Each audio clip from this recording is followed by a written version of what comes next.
बिस्मिल्लाहिर्रहमानिर्रहीम। मौजूद तलबा, उम्मीद है कि आप खैरियत से होंगे। आज हम रिपेयर एंड मेंटेनेंस, हमारा जो सब्जेक्ट है repair and maintenance of electrical equipment 353 इसका कोड है और प्रैक्टिकल नंबर 5 हम इसका आज परफॉर्म करेंगे।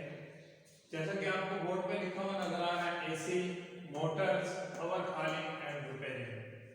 इस पोर्शन में हमने ये प्रैक्टिकल की नंबर ऑफ लिस्ट है, जितने भी हमारे मोटर्स हैं उनके हवाले से हम उनकी रिपेयर मेंटेनेंस और ओवर हॉलिंग के हवाले से हम बात करेंगे कि जो हमारी इंडस्ट्रीज में फैक्ट्रीज में जो मोटर्स यूज होती हैं, क्योंकि मोटर जो है वो आपको पता है कि मोटर की सिंपली डेफिनेशन जैसा कि आप लोगों को पता है कि इलेक्ट्रिकल एनर्जी को कन्वर्ट करती है मैकेनिकल एनर्जी में, और ये एक ऐसी मशीन है कि जो लगातार रोटेट होती है। बाद इंडस्ट्रीज में 24 आवर इनका चलना होता है, यानी कि मोटर की जो रनिंग है या मोटर का जो चलना है वो किसी भी इंडस्ट्री या फैक्ट्री में बहुत ज़्यादा है।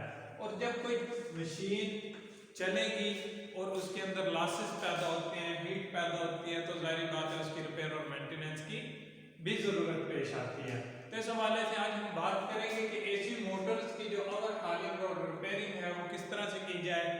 वो शुरू करने से पहले हम थोड़ा सा मोटर्स को देखेंगे कि मोटर्स जो है वो कितनी टाइप्स की हैं और किस तरह से उनकी पहचान की जा सकती है।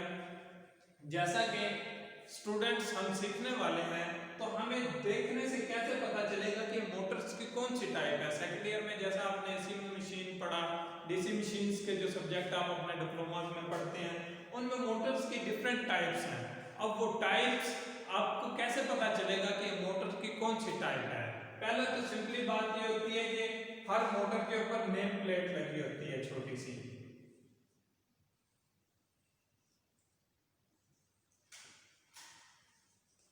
उसके ऊपर यानी कि मोटर के ऊपर एक नेम प्लेट लगी होती है, उसके ऊपर लिखा होगा कि ये एसी मोटर है या डीसी मोटर है, जो भी मोटर की टाइप होगी वो उसके ऊपर लिखा होगा। उसके बाद अगर किसी मोटर के ऊपर नेम प्लेट नहीं है और हम उसे जानना चाहते हैं कि ये मोटर कौन से टाइप की है, तो उसके बारे में हमें उसकी वाइंडिंग के हवाले से और उसके डिजाइनिंग के हवाले से हमें पता होना चाहिए कि मोटर्स की ये कौन सी टाइप है। एसी मोटर है, डीसी मोटर है, सिंगल फेस है, 3 फेस है। पहली बात, जैसा कि मोटर्स की फिर आगे मैंने फर्दर 2 टाइप बनाई है, सिंगल फेस, 3 फेस। अब मैं आपको थोड़ा थोड़ा इनका ओवरव्यू दूंगा कि मोटर्स की टाइप्स जो है इनकी पहचान किस तरह से की जा सकती है।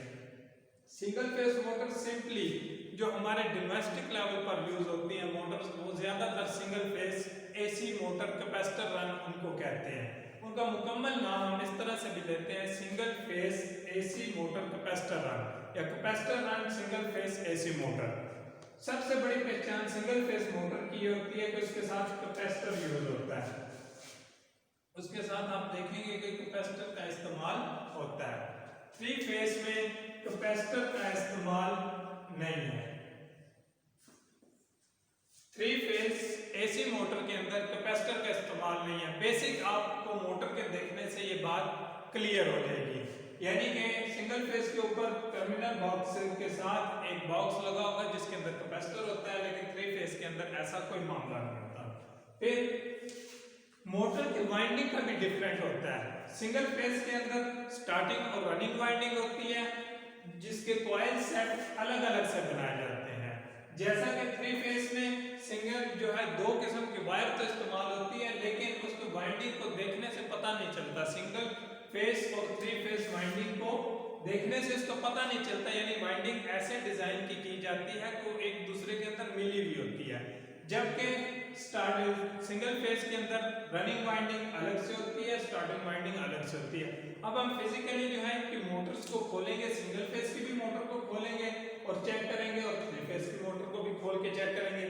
फिर 3 फेस मोटर की आगे 3 डिफरेंट टाइप्स हैं जो कि ज्यादातर इस्तेमाल होती हैं।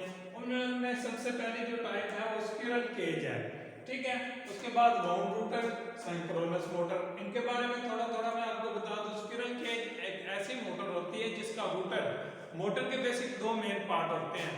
एक रोटर होता है जो रोटेट करता है, और एक जो है उसके साथ स्टेटर होता है जो कि एक साकिन हालत में पड़ा होता है। ये भी हम आपको फिजिकली अभी दिखाते हैं कि कौन सा हिस्सा स्टेटर के अंदर हिस्सा रोटर कहलाता है, ठीक है, क्योंकि इस हिस्से में रोटेट करना होता है और इसलिए ये रोटर कहलाता है। और ये स्पिरल केज रोटर है। ये जैसा कि आप देख रहे हैं कि ये कोर्स होती हैं, कोर्स को हम इकट्ठा करने के बाद आगे फ्रंट और बैक से ये बारीक बारीक कोर्स हैं, इनको इकट्ठा किया है इस रोटर के अंदर फिट करने के बाद ऊपर और नीचे से एल्युमिनियम की बाइंडिंग को जो है वो वेल्डिंग करके इसको बना दिया गया है, ठीक है। अगर यही हम बात करें वाउंड रोटर की, तो इसी रोटर के ऊपर स्लॉट्स बनी होंगी, झरियां बनी होंगी और उनके अंदर वाइंडिंग हुई होगी और उसको हम वाउंड रोटर कहेंगे। और उसके बेसिक यहाँ पर अगर 3 फेस है तो 3 जो है वो ब्रशेस लगे होंगे जिनकी मदद से हम इसको इनपुट देंगे। अब हम बात करते हैं कि स्टेटर, जिसको हम स्टेटर कहते हैं, जिसके अंदर हमने वाइंडिंग डाली होती है और ये मोटर का साकिन हिस्सा होता है। ये तकरीबन सिंगल फेस और 3 फेस का एक जैसा होता है, लेकिन स्लॉट्स में फर्क होता है, बॉडी इनकी एक जैसी होती है। इसी तरह अब बात करते हैं सिंक्रोनस मोटर की। सिंक्रोनस स्पीड से जो मोटर चलती है उसको हम सिंक्रोनस मोटर कहते हैं। इसके अंदर इजाफी एक डंपिंग वाइंडिंग होती है जिसकी मदद से इस मोटर को स्टार्ट किया जाता है। और एक और इस मोटर की जो खास बात यह है कि इसके रोटर को हम डीसी सप्लाई देकर एनर्जाइज करते हैं और जिससे मोटर स्टार्ट होती है। आइए अब हम इसी प्रैक्टिकल के सेकंड पोर्शन में आपको ये मोटर फिजिकली दिखाते हैं। इसके लिए हमने जो है वो दूसरी लैब में जो है वो हमारे पास जो मोटर्स हैं हम उनको चेक करते हैं।